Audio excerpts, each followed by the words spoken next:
Hi there, I'm Coach Kenneth, and in this video, I'm going to be talking to you about you broke their trust, then chase too hard.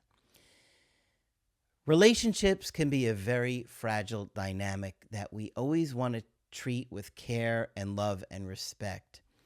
I think one of the biggest mistakes we make is not really valuing our relationships, taking someone for granted. So many of us take our partners for granted.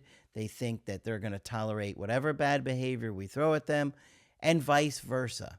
I'm not just saying it's you, it's your ex, it's both people in the dynamic. So I think the best way for us is to really value the people in our life and always remind ourselves that one day they may not be there and that you want to appreciate them. Taking someone for granted, it just leads to a lot of negative things.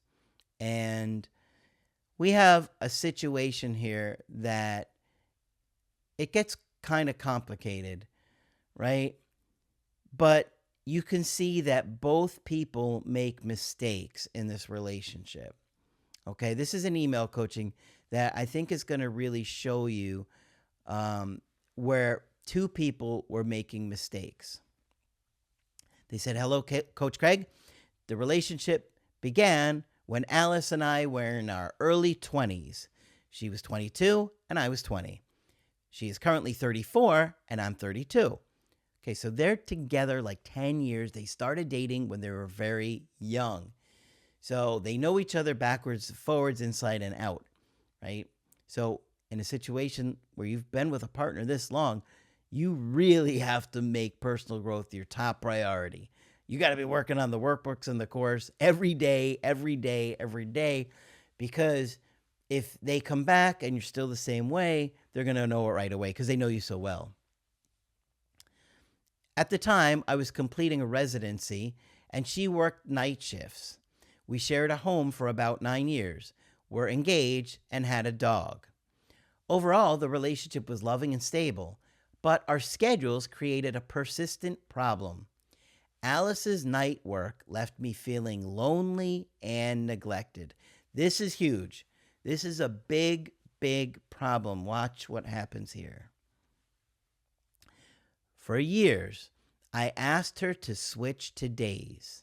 She consistently declined, citing concern for the dog being left alone as her reason to remain on nights. What do you guys think about that? How would you feel if you were feeling lonely and neglected for years because your partner worked the opposite schedule, and instead of switching, which she could, trust me, she could based on this field, she said that she didn't want the dog to be left alone? Okay? I think she neglected him. I think that she's probably avoidant and didn't want too much closeness, and that's why she wanted opposite schedules. But watch, let's see. You're going to see this unfold. During my final year of residency, I made a serious mistake. While she was on vacation, an intern approached me and I cheated on her. I disclosed the affair with her, and soon after I ended the relationship because I could no longer live with her night schedule and felt guilty.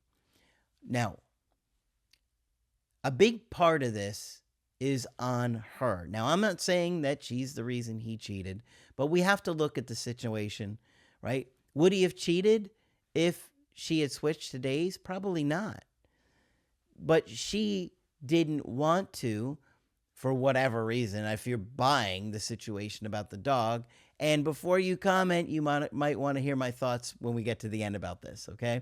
About the dog. But he couldn't take it anymore. And what he should have done, the healthy thing he should have done, is said, listen, I feel lonely and sad all the time. I keep trying to tell you that, and you don't want to switch your schedules. But this is getting too painful for me. If you can't switch, I understand, but I'm going to have to move on, right? It's not giving an ultimatum. That's not going to work. But you're trying to express that I can't take this anymore. And I'm not going to try and change your mind here, but this is going to wind up going south because I'm so upset and I feel like you don't care about my needs. Ending the engagement was a decision I later regretted, and it affected me deeply. Okay, so he was the dumper, and here you saying he regretted it and it affected him deeply. For those of you that think that your ex who cheated on you doesn't care. Now, obviously, I've explained why he cheated. I'm not justifying it, but it does make sense. It's not the right thing to do, but it's understandable why someone that was feeling that lonely and neglected would do it. After she left, I experienced obsessive thoughts and panic attacks. Remember, he's a dumper. You think your dumper doesn't care. Look at that. Alice quickly entered a new relationship with someone she had been talking to from work, and she moved to another city, and I stayed where we were at. I broke up with her in the spring of 2024. She contacted me in the fall of 2025 about a billing issue on Amazon account and sent a final message at Christmas of that year. She wrote that she hoped that I was well and healed, that she had no hard feelings and forgave me, and she wished me peace and happiness. I replied expressing appreciation for her message and forgiveness and wishing her the same. We did not exchange messages after that, and I had no contact since December of 2025.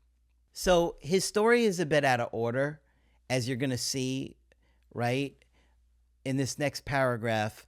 Guys, when you're telling me this story in an email coaching, please have it follow a timeline that makes sense, because it helps, right? Watch what happens, because he just explained what happened in 2024 when they broke up, and she contacted him in 2025 in the fall. But and then they had that final message at Christmas of 2025. But watch what happens here. He completely backtracks, right? Because he said he's had no contact since Christmas of 2025. We're in 2026, obviously, the summer. This may get watched years down the line. So roughly like 6-7 months later. Okay, so let's look at what happened after they broke up, though. In the year following the breakup, I struggled to respect boundaries. I repeatedly reached out, at times begging her to return. Early on, she threatened to call the police, and once reported my behavior to my workplace by emailing my colleagues. I don't know how bad his behavior was, but I'm getting the sense that she was feeling scared.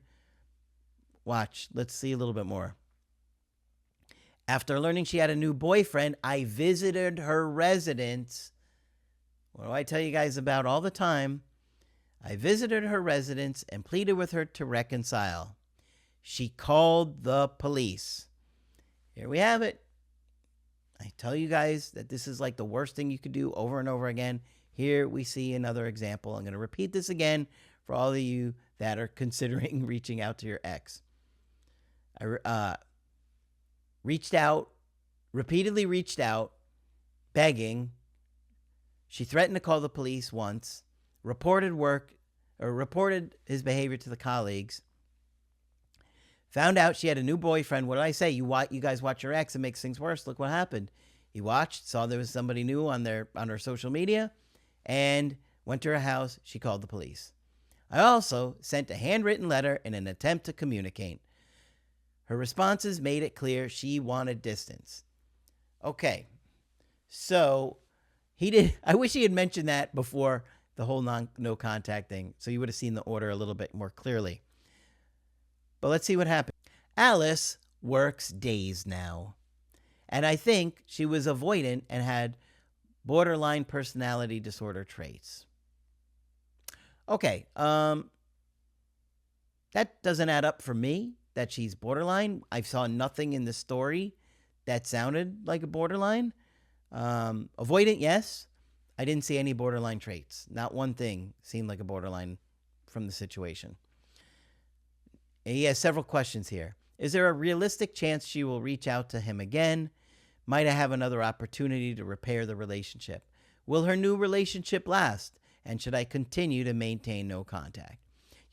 Man, she called the police on you. She literally called the police on you. You already sent a handwritten letter. You went to her place. You begged. She contacted your colleagues. You've done just about everything. And no, I would not reach out to her again. Now, the good thing is that, remember, after he did all of this, she did reach out and forgave him at Christmas time and said she wished him the best. Now, it sounds like she's probably with this new guy still, so there's no way I would recommend that you reach out. Now, if it falls apart, yeah, I could see her coming back. You guys were together for like a decade. And yeah, you might have a chance to turn this around. However, there's a few things I want you to consider here. Number one, you felt lonely in this relationship and she did nothing about it. That to me is maybe the most important piece to the entire dynamic. You told her for years that you were lonely, you were sad, you missed her, you wanted her to switch to a day schedule, and she wouldn't do it. Had she done it, what would the relationship had been like? I don't know. You have to think about that. You have to take a closer look at that. I don't have enough information here to know. But the bottom line is that had she made that effort and switched that, this entire situation may have been different. So she didn't care about your needs enough to do something about it because of the dog. Now let's go to that for a moment. Let's think about this little dog. I don't know who has the dog. Either she has the dog or he has the dog. He didn't say. But think about this. One of them has the dog. One of them now works. That time where she was afraid the dog would be alone, the dog is now alone. Think about it. Think about that. Let's say he has this dog, okay? When he's at work for those 8 hours or whatever it is, the dog is alone. So the very thing she said she was concerned about is now happening. The dog is now alone. Do you see what I'm saying? The irony is that, I don't know, maybe she has the dog, but all the likelihood is that this dog is now alone when that was the reason for her not switching for days. Do I believe that was the real reason? No, I don't. I think she's avoidant, and I think it was too much closeness for her. I don't know the details. Had we done a call, I would have been able to ask a lot more questions. I just find it ironic that she was afraid that the dog would be by itself. That's what she says. And now the dog is by itself. To me, the biggest point about this situation is that he asked her to work on this one thing, to change the schedule so he wouldn't feel lonely and alone, and she wouldn't do it. She didn't make the effort. What you could say, she didn't care enough. Whatever it is, it wasn't important enough. His feelings weren't important enough to do something to make him happy. And that stands out to me far more than so much of anything else. Hopefully this one's been helpful to you. If you'd like to get my help personally, you can do that on my website, askcraig.net. I do email coaching and I do Zoom calls. You can get my creative healing course and my workbooks there. That's it for this video. I'm Coach Craig Kenneth, and I will talk with you soon.